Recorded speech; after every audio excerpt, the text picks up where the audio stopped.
Kap, kaya palunta lamang sa mga linag-inghi duming na banwit, pa lamang iguana. Bad lamang igwa. Tubag pa kita digdiyo dahil kita kinakakastahan. Di ate ang bati. Ano nyo? Hindi ka.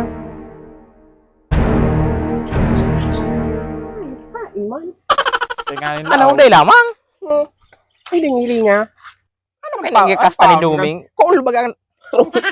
Kaya talaga kita yung mga kakasta. Bati guslok na ako. Ay, luwan duming na. Auto ba kasi duming ho? Yaw duman nagbuburuan with sa puraw man. Iba yun nito ako. Duming! Managkagat.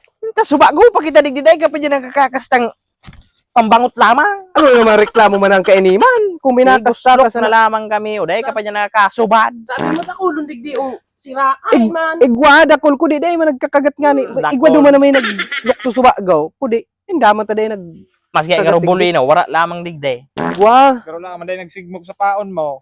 At ano daw mga reklamo din do? Ang gano'ng pampon mo. Igwaan. Ay, Nicole. Makakasta man iniki. At iyo pwede nagkakangka ng Ay, nakastahon mo Kasunod to day na kami maiba sa imo. dahil ko naman kamo i-rebound sa sunod dahil ka mong tiyaga magkana mo. Ang pag-vlog mo dyan kang kuyan, diretso may matukob dyan. Ang kada ang pag-agdamo sa mo, pero may error. Bahala ka daw dyan duming, maulit na daw kami. O muruli na ka mo, tab. Magbanwit kaya na solo. Ako, pag nakabanwit ako, dahil ka mo magharagad, tab. Dahil may kapalunado na, pag-ulit magnakaw ka. Mga mareklamo hon. Nguyan agad ang pag-abot makakasta. Mga dahil ka mong tiyaga sa buhay.